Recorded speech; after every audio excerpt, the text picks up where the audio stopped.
Harus manusia Tuhannya. Boleh saya bacakan, Bang? Boleh banget. Nah, ini Bang, dalam surah At-Taubah ini saya bacakan. Taubah. Menurut ah, terjemahannya para ulama ya. Ini bukan terjemahannya orang Kristen, Bang. Siap. Ya. Di sini saya mau membuktikan ternyata Isa itu juga dianggap sebagai Tuhan. Mereka dalam surah At-Taubah ini dijelaskan begini. Mereka menjadikan orang-orang alimnya dan rahib-rahib mereka sebagai Tuhan selain Allah dan Isa putra Maryam. Nah, ini konsepnya gimana? Kemudian Allah ini mengatakan yang harus dipanggil Tuhan itu hanya Allah dan Isa putra Maryam. Surah At-Taubah. Di mana? At-Taubah 31 kan? Enggak gitu, Bre. Yes. Mereka menjadikan orang-orang alim dan rahib-rahibnya sebagai Tuhan selain Allah dan juga Al-Masih putra Maryam. Itulah kenapa di Arabiknya itu wal masiha, bukan wal masihi. Ya, artinya di sini saya membuktikan bahwasanya Isa itu dipanggil Tuhan, betul? Salah. Bahasanya salah lu. Ya, jadi ini konsepnya gimana nih? Maksudnya selain Allah dan Isa Al-Masih ini gimana nih konsepnya? Bukan. Selain Allah dan juga Al-Masih putra Maryam. Jadi karena di Arabiknya lihat di sana itu wal masiha, hak di situ menggunakan fathah sehingga ini disamakan dengan ruhbanahum dan juga barohum. Nah, nih lihat nih di aroknya sama di mana nih? Waruhba di ba-nya ini fathah-fathah juga. Sehingga kalau dalam Arabik itu nya-nya ketahuan, dilihat dari itu pakai fathah, kasroh atau domah gitu. Ini Nabi Isa-nya disamakan kepada rahib-rahib dan orang-orang alim. Oh, nggak disamakan. Gitu. Itu jelas-jelas tertulis di situ selain. Dan juga Al-Masih putra Maryam, lihat bahasa Arabnya dong. Arabnya Ya, itu loh. Siapa dan siapa itu? Allah dan siapa tuh? Min dunillahi wal masiha. Kalau lu pengen Allah dan Al-Masih harusnya wal masihi. Gitu. Ya, intinya kan saya sudah membuktikan bahwasanya Isa itu dipanggil Tuhan juga boleh di dalam Al-Qur'anul Karim. Bukan boleh. Kalau misalnya boleh, ngapain ada surah Al-Maidah ayat 73? Iya, artinya di sini Al-Qur'an berkontradiksi dong, Bre. Bukan berkontradiksi. Di situ Allah menyatakan bahwa Tuhan satu-satunya itu Dia. Gitu. Kalau misalnya ada yang dituhan-tuhankan selain Allah, maka itu berhala jatuhnya. Nah, dia itu Itulah kenapa Allah berfirman laqad kafara alladziina qalu innallaha huwal masiihu ibnu Maryam. Al-Maidah ayat 72. tapi yang anehnya kenapa Allah itu menggunakan kata dia? Karena Al-Quran itu kan dilantunkan lagi oleh umat-umatnya. Kitab suci Al-Quran kan kitab suci yang unik, yang diucapkan lagi oleh orang-orang yang mengimani kitab tersebut. Makanya Allah selalu menggunakan kata dia, kata kami gitu. Karena manusia yang menyembah Allah akan mengulangi ucapan tersebut. Contoh misalnya surat Al-Fatihah. Surat Al-Fatihah itu kan kami baca. Allah berikan surat Al-Fatihah kepada kami supaya kami membacanya setiap hari gitu. Ya, surah Al-Fatihah ayat 1 sampai ke 5 itu kan. Kalau 7 sampai 7. Al-Fatihah sampai 7 dong. 7, betul. Maksudnya saya ambil patokannya itu di ayat ke-5 itu kayak kalau seringkali teman-teman Islam mengatakan ini perkataan Allah secara tidak langsung. Surah Al-Fatihah ayat 5 itu Allah memohon pertolongan atau Allah Ihdina apa? Iya kan Abu dua iya ya. Ya, betul. Ya, Nah itu. betul. Nah sekarang gini, ini kita lagi sholat nih. Terus kita bilang hanya kepada akulah kamu memohon pertolongan dan hanya kepada akulah kamu beribadah. Jadinya berhala gua kan gitu. Kita lagi sholat terus kita ngomongnya hanya kepada akulah kamu berdoa. Apa ini? Ya, maksudnya begini, Bang Kores. Artinya Gimana? Artinya di sini memang Al-Qur'an ini bukan perkataan Allah, kan begitu. Ini perkataan Allah karena didiktekan kepada manusia langsung. Tidak. Kalau bukan perkataan Allah itu kayak gini contohnya. Maka demikianlah Allah berfirman. Maka demikianlah Allah berkata. Nah, itu baru bukan perkataan Allah itu.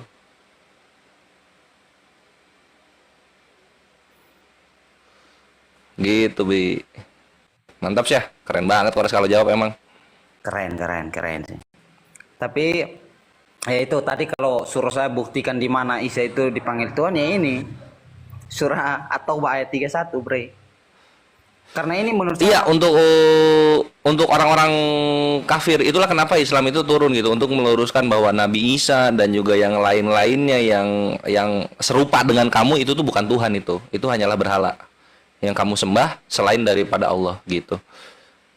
Lu baca di surah Al-A'raf ayat 194. Di sini Allah udah kunci gitu. Makanya gue tuh seneng banget sama firman-Nya Allah di Al-Qur'an itu karena jelas banget untuk membedakan mana Tuhan yang benar dan mana Tuhan yang berhala. Di Al-A'raf ayat 194 Allah berfirman seperti ini.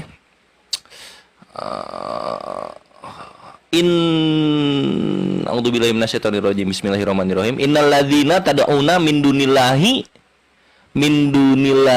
ibadun amsalukum fad'uhum falyastajibu lakum in kuntum shodiqin. Sesungguhnya berhala-berhala yang kamu seru selain Allah adalah makhluk yang lemah yang serupa juga dengan kamu. Gitu. Jadi Allah sudah mengunci kalau misalnya ada sesuatu yang disembah dan dia itu serupa dengan kamu itu berhala. Al-A'raf ayat 194 udah dikunci. Makanya nggak apa ya, Muslim itu mau lu lihat Muslim di mana, negara apa, sukunya apa, itu nggak akan pusing ketika berbicara soal konsep ketuhanan. Gitu Habibi. Gue boleh bertanya nggak sama lu Habibi? ya boleh. Nah, pertanyaan gue gini. Apa? Bapak Yahweh ya? Yahweh ya?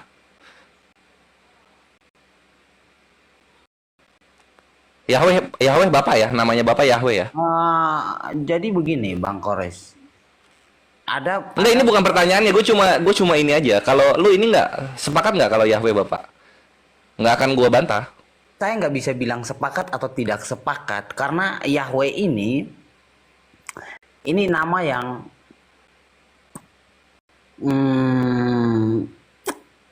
belum ada di dalam teks asli yang menggunakan nama Yahweh ini, Bang Kores. Oh alah, jadi apa, YHWH ya?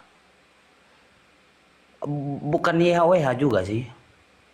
Ya udahlah Bapak aja. Pertanyaannya gini. Sosok Bapak ini tahu nggak kalau Yesus itu disalib? Iya, semua yang dikerjakan firman Allah itu ya sudah pasti itu kehendaknya Allah. Oke. Nah, tertulis di mana kalau Bapak tahu bahwa yang disalib itu adalah anaknya? Gini, saya kan mengatakan begini. Apa yang dikerjakan firman Allah, itulah yang dikehendaki Allah. Itu ucapan saya kan? Ya. Betul tidak? Bang Kores juga setuju. Iya. Nanti coba Bang Kores buka dalam perjanjian lama Yesaya 55 ayat 11 ya Bang Kores. Yesaya 55:11, oke. Yesaya 55:11. Demikianlah firmanku yang keluar dari mulutku, ia tidak akan kembali kepadaku dengan sia-sia, tetapi ia akan melaksanakan apa yang ku kehendaki dan akan berhasil dalam apa yang kusuruh kepadanya. Oke, nggak ada masalah ini gua. Yes.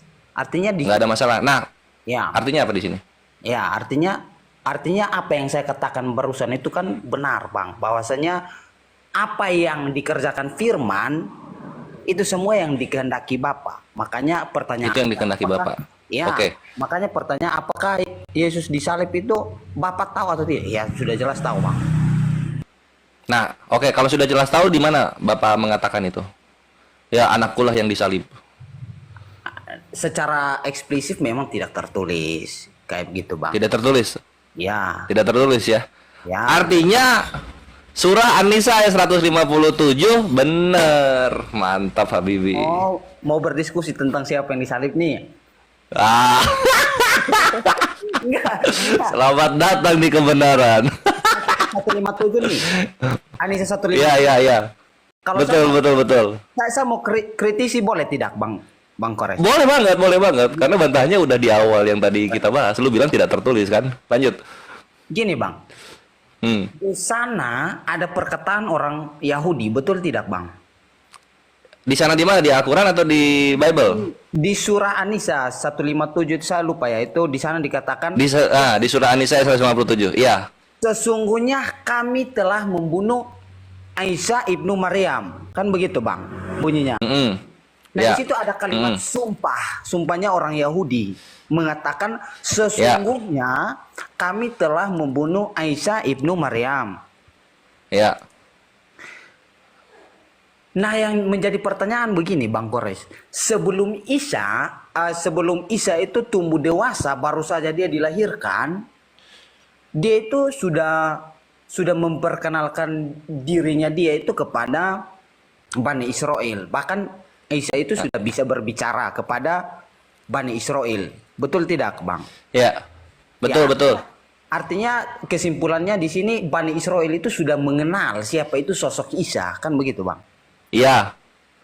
Pertanyaannya, kenapa Alhamdulillah. kemudian orang-orang Yahudi itu mau membunuh Isa dan kemudian muncul kalimat sesungguhnya kami telah membunuh Isa ibnu Maryam. Alasannya apa? Padahal mereka tahu kalau Isa itu nabinya mereka. Silakan. Kalau dilanjutin itu yang mereka ejek dengan menamainya Rasul Allah.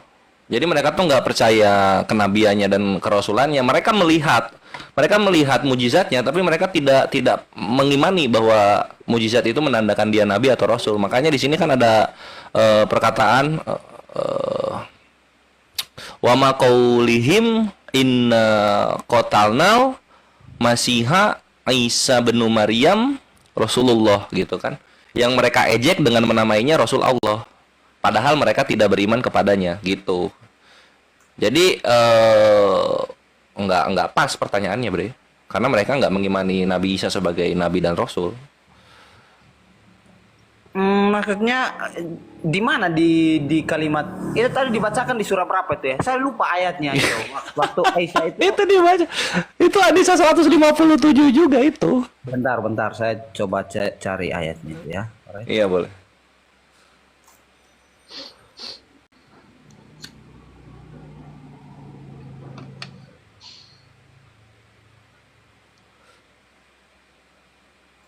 Ya teman-teman sambil di tab-tab layar ya teman-teman biar komalnya kuat ya.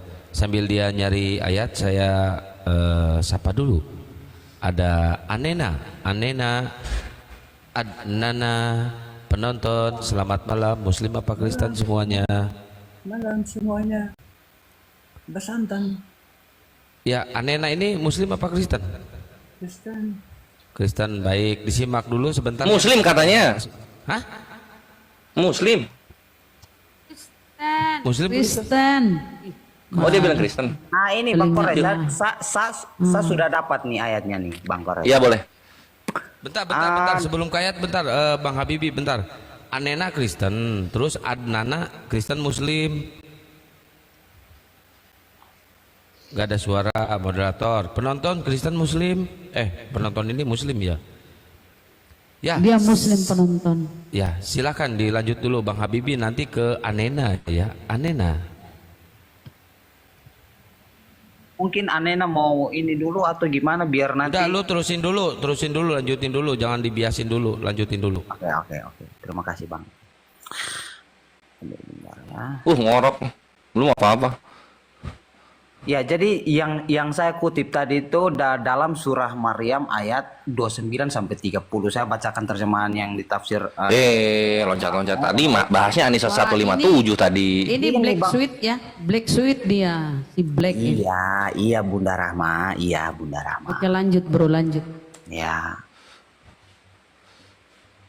Iya, biar maksudnya sinkron dengan apa yang saya tanyakan mengenai surah Ya, An-Nisa. yang Anissa 157 dulu Ya, dibacakan. An-Nisa 157 ini kan di sana dikatakan sesungguhnya kami telah membunuh Isa ibnu Maryam. Kan begitu. Nah, itu kalimat itu kan datangnya dari ucapan orang kaum Yahudi. Artinya mereka itu Iya. sumpah bahwasanya mereka itu benar-benar membunuh Isa, kan begitu pada zamannya itu. Iya.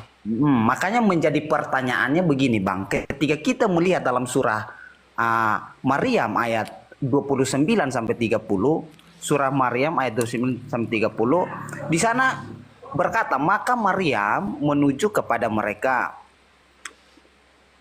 Mereka berkata, bagaimana kami akan berbicara dengan bayi yang masih dalam ayunan? Di sana langsung Isa berbicara, Nabi Aisyah berbicara.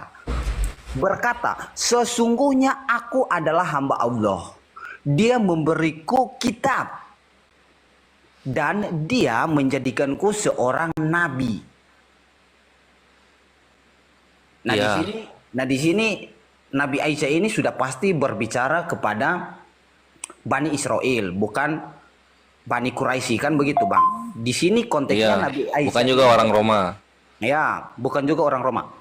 Dia berbicara kepada orang Yahudi. Artinya apa? Artinya di sini Iya. Artinya di sini Bani Israel sudah mengenal bahwasanya Isa ini nabi. Yang menjadi pertanyaan, alasannya apa sampai Isa itu mau disalib, Bang? Bahkan ada pengakuan dalam surah An-Nisa ayat 57 itu orang Yahudi sendiri itu membunuh Aisyah. Ini alasannya apa? Silakan Bang Kores. Surah Maryam 34 alasannya. Zalika Isa bin Maryam qaulal haqqil ladzi fihi yamtarun. Alasannya mereka meragukan kebenarannya.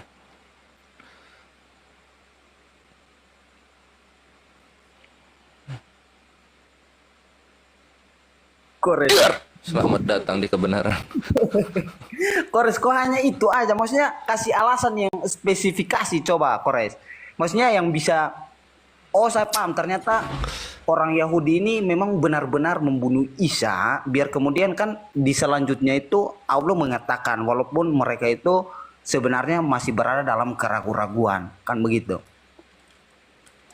Ya udah, kalau lu pengen apa namanya, pengen alasan-alasan yang sebenar-benarnya, kenapanya, oke lah kalau begitu. Itu ada di, tunggu ya. Ini kalau nggak salah di An-Nisa 128 penjelasannya. Di tunggu.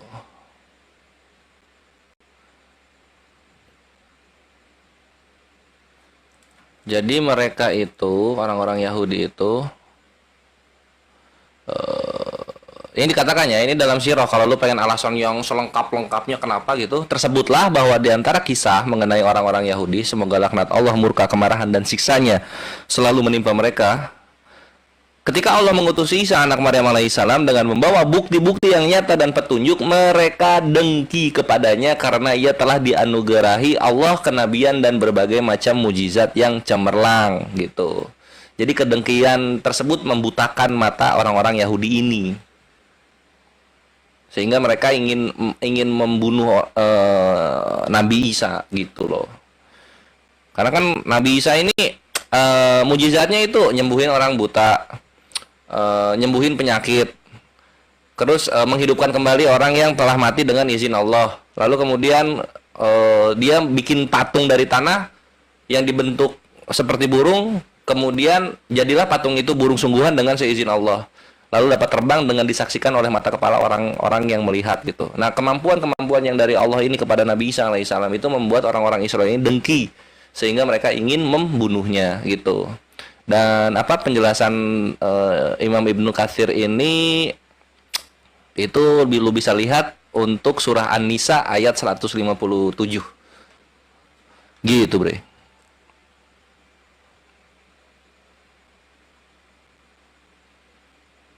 Jadi kalau gua lanjutin bukan perkara ini anjir, bukan perkara ini karena karya Tuhan atau nubuat. Enggak ada kayak gitu. Lu nggak akan nemu itu. Dan kalau gua sambungin juga, ternyata apa yang dikatakan oleh imam-imam kami mengenai alasan orang-orang Yahudi ingin membunuh Nabi Isa itu sesuai gitu kan. Contoh misalnya kita lihat di Matius 27:18 udah. Di situ dikatakan, ia memang mengetahui Pontius Pilatus bahwa orang-orang Yahudi telah menyalahkan Yesus karena apa? Karena dengki. Selamat datang di kebenaran. Itu satu. Terus Yohanes 11:47. Lalu imam-imam kepala dan orang-orang Farisi memanggil mahkamah agama untuk berkumpul dan mereka berkata, apakah yang harus kita buat sebab orang itu membuat banyak mujizat?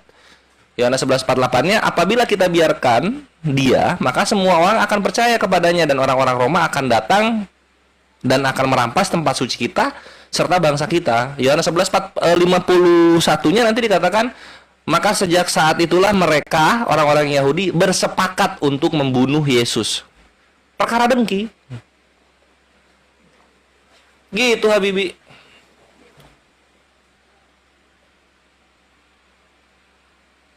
Jadi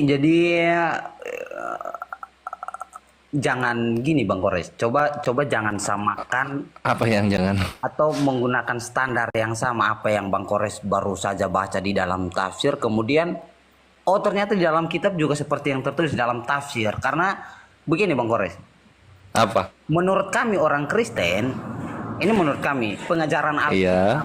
itu ada yang disebut itu tuduhan blasfemi atau Penghujatan.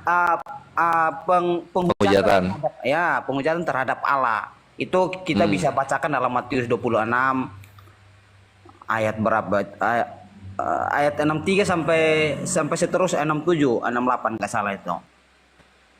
Nah, di sana orang-orang Yahudi ini mengklaim kalau Yesus ini dia ini menghujat Allah karena dia menyetarakan dirinya dia itu sebagai Allah. Nah, di sana itu mereka menolak kalau Allah ini bukan seperti ini. Dan yang kedua, itu di sana itu ada yang namanya ancaman terhadap puasanya orang Yahudi dan Romawi. Karena menurut mereka, Yesus ini membawa pengaruh yang sangat besar pada waktu itu terhadap orang-orang Yahudi.